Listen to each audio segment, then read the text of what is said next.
할렐루야. 11월 26일 수요일 말씀 묵상을 시작하겠습니다. 사도신경으로 우리의 신앙을 고백합니다. 나는 전능하신 아버지 하나님 천지의 창조주를 믿습니다. 나는 그의 유일하신 아들 우리 주 예수 그리스도를 믿습니다. 그는 성령으로 잉태되어 동정녀 마리아에게서 나시고 본디오 빌라도에게 고난을 받아 십자가에 못 박혀 죽으시고 장사된 지 사흘 만에 죽은 자 가운데서 다시 살아나셨으며 하늘에 오르시어 전능하신 아버지 하나님 우편에 앉아 계시다가 거기로부터 살아있는 자와 죽은 자를 심판하러 오십니다. 나는 성령을 믿으며 거룩한 공교회와 성도의 교제와 죄를 용서받는 것과 몸의 부활과 영생을 믿습니다. 아멘. 오늘 묵상할 말씀은 시편 72편입니다. 시편 72편 제가 봉독하겠습니다. 하나님이여 주의 판단력을 왕에게 주시고 주의 공의를 왕의 아들에게 주소서. 그가 주의 백성을 공의로 재판하며 주의 가난한 자를 정의로 재판하리니 의로 말미암아 산들이 백성에게 평강을 주며 작은 산들도 그리하리로다. 그가 가난한 백성의 억울함을 풀어주며 궁핍한 자의 자손을 구원하여 압박하는 자를 꺾으리로다. 그들이 해가 있을 동안에도 주를 두려워하며 달이 있을 동안에도 대대로 그리하리로다. 그는 벤 풀 위에 내리는 비같이 땅을 적시는 소낙비같이 내리리니 그의 날에 의인이 흥왕하여 평강의 풍성함이 달이 다할 때까지 이르리로다.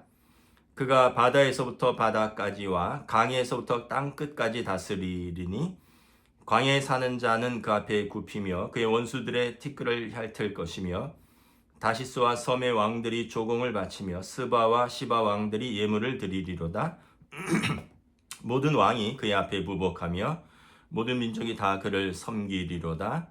그는 궁핍한 자가 부르짖을 때에 건지며 도움이 없는 가난한 자도 건지며 그는 가난한 자와 궁핍한 자를 불쌍히 여기며 궁핍한 자의 생명을 구원하며 그들의 생명을 압박과 강포에서 구원하리니 그들의 피가 그의 눈앞에서 존귀히 여김을 받으리로다. 그들이 생존하여 스바의 금을 그에게 드리며 사람들이 그를 위하여 항상 기도하고 종일 찬송하리로다. 산 꼭대기의 땅에도 곡식이 풍성하고 그것의 열매가 레바논같이 흔들리며 성에 있는 자가 땅의 풀같이 왕성하리로다. 그의 이름이 영구하며 그의 이름이 해와 같이 장구하리로다. 사람들이 그로 말미암아 복을 받으리니 모든 민족이 다 그를 복되다 하리로다. 홀로 기이한 일을 행하시는 여호와 하나님 곧 이스라엘의 하나님을 찬송하며 곧 영화로운 이름을 영원히 찬송할지어다. 온 땅에 그의 영광이 충만할지어다. 아멘 아멘. 이세 아들 다윗의 기도가 끝나니라. 아멘. 네, 할렐루야. 오늘 수요 말씀 묵상 시간입니다. 11월 말이고요. 이제 새벽에는 영하까지 떨어지는 등 기온이 꽤 쌀쌀합니다. 환절기에 감기 조심하셔야 될 것 같습니다. 오늘 시편 72편은 제목이 솔로몬의 시라고 되어 있습니다.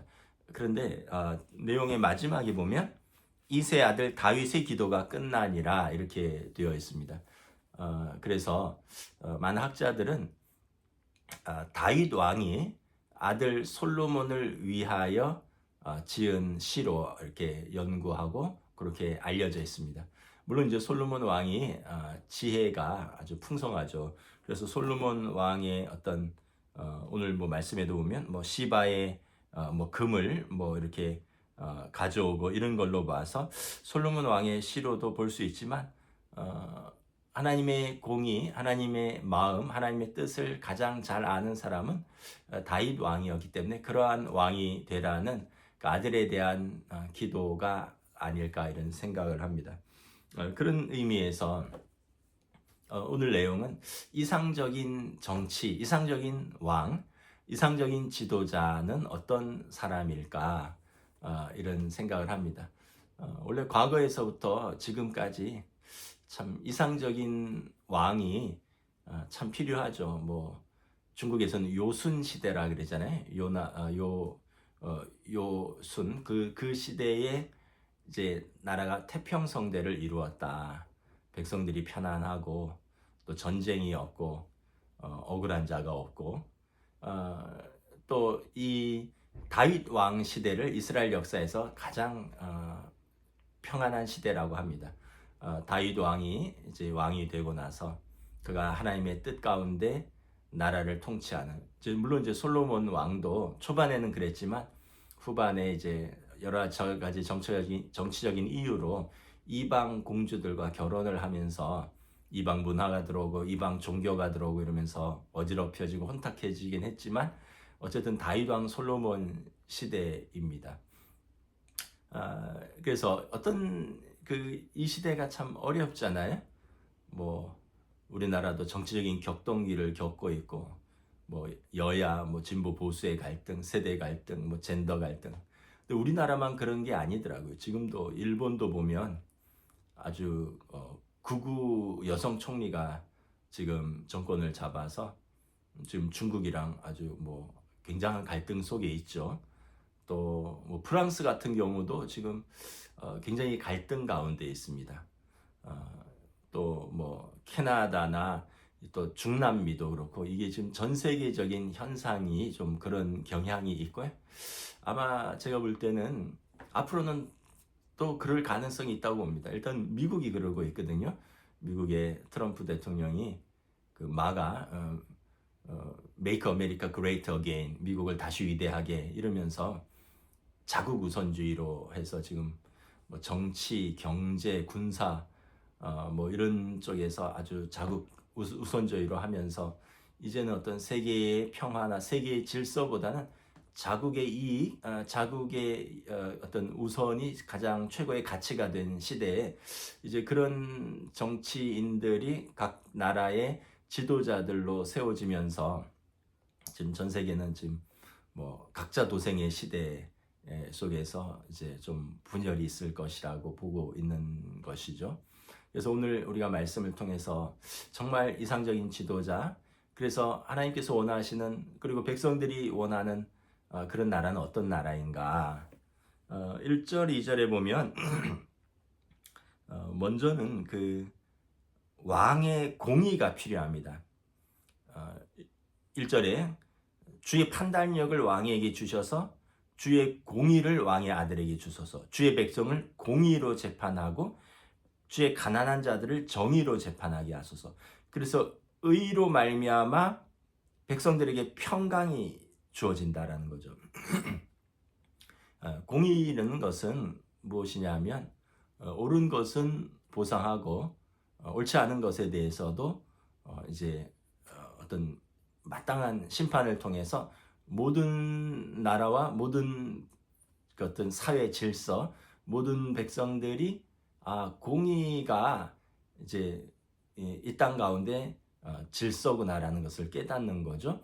그러면은 뭐 부정부패라든가 또 힘으로 약한 자를 억누른다든가 아니면은 억울한 일들이 생긴다거나 이것은 있을 수 없죠. 왜냐하면 공의가 다스리고 공의로 재판하고 또 공의로 보상이 주어지고 공의로 심판이 주어지기 때문에 그렇습니다. 그래서 뭐 약한 자들을 억압하거나 아니면 자기의 이익을 위해서 어떤 공공의 것을 무너뜨리거나 이렇다면 공의로 심판을 하면 이제 이것이 모든 백성에게 이제 질서가 되는 거죠. 과거에 김영삼 대통령이 구약의 아모스 말씀을 인용해서 공의를 물같이 정의를 하수같이 흐르는 나라 뭐 이런 말씀을 하신 것이 기억이 나는데, 사실은 이게 이제 하나님께서 지도자에게 주시는 분별력이죠. 그래서 그 하나님의 분별력을 가지고 공의로 나라를 다스리게 하소서라고 1절, 2절, 3절에서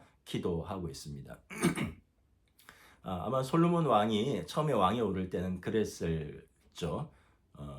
이제 그가 기브아에서 1000번째 제사를 드리고 그리고 왕이 되어서 우리가 유명한 솔로몬의 그 재판 있잖아요.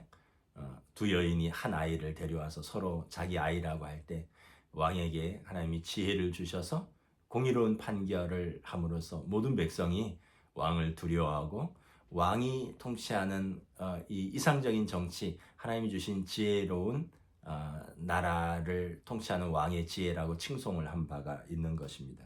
근데 이것은 결국은 1절에 보면 하나님이 은혜를 주셔야 돼요. 하나님이 주의 판단력을 왕에게 주시는 것입니다. 왕이 아무리 똑똑하고 또 아무리 주변에 똑똑한 사람들이 있다 해도 다 변질되거든요. 솔로몬 왕도 변질되었잖아요. 뭐 또 주변에 있는 사람들이 또 변질시키잖아요.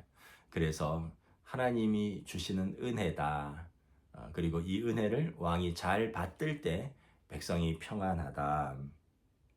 그래서 이런 이상적인 정치가 실현되면, 하나님의 공의가 실현되면 진짜 사회가 안정이 되죠.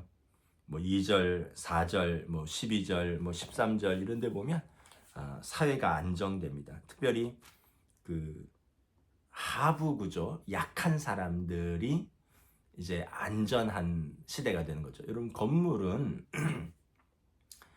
이렇게 보이는 것 외에도 보이지 않는 부분들이 있잖아요. 하부 구조. 이 하부 구조가 무너지면 건물 전체가 언젠가는 무너지게 되어 있습니다. 그래서 항상 이제 국민 한 사람 한 사람을 잘 챙겨야 되는 거죠. 우리나라는 역사적으로 보면 국민들이 참 착해요. 선하고 인내하다가 결정적인 순간에 그 국민들이 일어서는 경우가 있습니다. 뭐 동학혁명도 그렇고, 뭐 과거에 어떤 그 3.15 부정선거에 대한 그 어떤 그 시민들의 혁명, 뭐 또 뭐 과거 군사 독재에서도 시민들의 혁명, 이번 뭐 계엄에서도 시민들이 막아섰지 않습니까? 평소에는 잘 안 보이지만 사실은 국민들 한 사람 한 사람의 뜻이 사실은 전체 나라의 뜻인 것이죠. 그래서 그 하부 구조를 취약하게 하면 그런 사람들이 억울하게 하고, 그 하부 구조에 있다고 생각되는 작은 사람들을 돌보지 않고 보살피지 않고 불만을 쌓이게 하고 그 사람들의 피를 흘리면 반드시 그 나라를 심판하신다는 것이 역사의 교훈입니다. 그 다음에 이상적인 정치가 실현되면 도덕적인 향상이 일어납니다. 4절에 보면 압박자들이, 또 압박 아래서 신음하던 자들이 해방되고 그 압박자들은 심판을 받습니다. 그리고 14절에도 보면 이제 그들의 생명을 압박과 강포에서 구원한다라고 말을 합니다. 그래서 어떤 통치자가 국민들에게, 또 가진 자가 빈자들에게, 악인이 의인에게 어떤 폭력적인 그런 문화가 선량한 시민들에게 가하는 그런 만행들이 이 땅에 발을 붙이지 못하게 하는 것, 이것이 왕의 공의이고 이것이 하나님께서 원하시는 이상적인 사회다라는 것을 보여줍니다. 또 이 나라의 산업과 인민의 그 국민들의 번창이 일어납니다. 그 산업이 그 어떤 핍절하면 인구가 번창하기가 어렵습니다. 자식을 낳아서 키우고, 왜냐하면 요즘 자식을 안 낳는 이유 중에 하나가 그렇게 많이 낳아서 잘 키울 자신도 없고 그 고생하는 걸 어떻게 보냐, 뭐 그런 마음으로 젊은 세대들이 안 낳기도 하고 뭐 하나만 낳기도 한다 그러잖아요. 근데 산업이 막 일어나고 젊은이들이 취직되고 이러면 안 낳을 이유가 없죠. 그러니까 이게 서로 악순환인 거예요. 산업이 점점 핍절해지면 인구도 점점 감소하고, 인구가 감소하니까 이제 그 땅의 어떤 소비 여력이나 수요가 감소하니 다시 또 산업이 핍절해지고.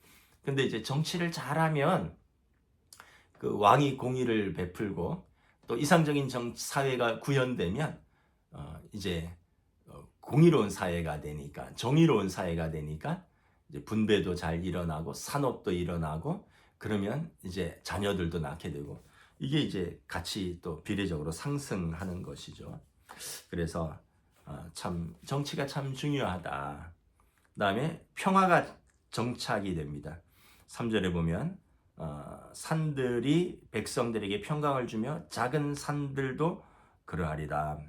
이 얘기는 뭐냐 하면, 평화가 큰 산 작은 산 처처에 나라 곳곳에 임한다라는 것입니다. 또 5절 7절에도 보면 해가 있을 때라도 주를 두려워하며 달이 있을 동안에도 그 대대로 그리하리로다. 또 7절에 그의 날에 의인이 흥왕하며 평강의 풍성함이 달이 닿을 때까지 이르리로다. 그러니까 해가 뜨고 달이 이르고, 그러니까 밤에도 낮에도 안전한 사회, 또 평화로운 사회, 평강이 대대로 이르는 사회, 높은 산과 낮은 산까지 곳곳에 처처에 평강이 이르는 사회가 될 것이다. 이게 이제 정치를 잘해야지 그렇게 되는 거죠. 아주 하나님의 공의와 또 왕의 올바른 통치가 있을 때 그러한 사회가 될 수 있다. 그렇지 않으면 어떻게 됩니까? 도적이 들끓고요. 여러분 강도떼들이 기승을 부리고, 또 어떻게 보면은 뭐 요즘은 또 뭐라 그럴까요? 뭐 그런 표현을 쓰더라고요. 뭐 국민들의 세금을 이렇게 뭐 맘대로 떼어가는 그런, 어떻게 보면 부정부패가 이제 일상화되는 것이죠. 그런데 공의로운 통치, 또 하나님의 그 통치가 있는 그곳에는 그러한 것이 발붙일 수가 없고 평화가 임한다라는 것입니다.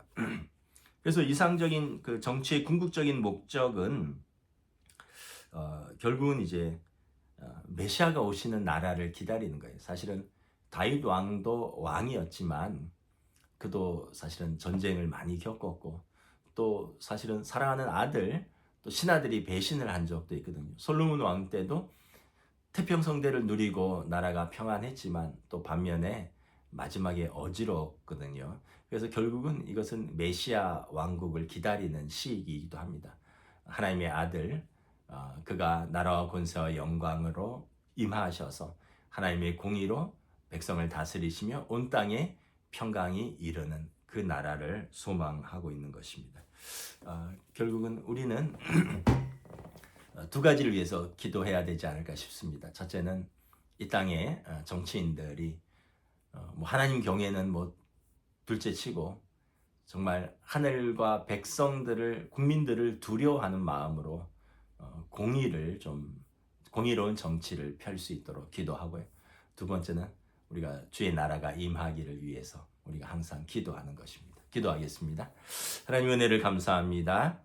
오늘 시편 72편에 다윗 왕이 그 아들 솔로몬을 위하여 축복하며 기도하는 내용처럼, 또는 솔로몬 왕이 그가 왕위에 올라서 그 땅에 나는 아이라 다스릴 줄 알지 못하나이다, 주의 지혜를 나에게 허락하시옵소서 라고 기도했던 것처럼, 우리가 이 땅을 살아가면서 특별히 이 대한민국의 정치인들에게, 또 대통령과 내각과 여야 정치인들에게 지혜를 주시고, 대립과 또 어떤 투쟁이 아니라 대화와 관용과 또 협력을 통해서 정말 국민들이 원하는 바는 무엇인가, 국민들이 평안을 누리고 또 나라가 갈등과 대립이 아니라 나라가 하나 되고 또 나라가 힘을 합쳐서 또 경제와 사회와 정치와 문화가 왕성하게 되는 길은 무엇인가를 우리가 그들이 고민하고 또 협력할 수 있도록 하나님 지혜를 더하여 주시옵소서. 이를 위해서 한국교회가 기도할 수 있게 하여 주시고,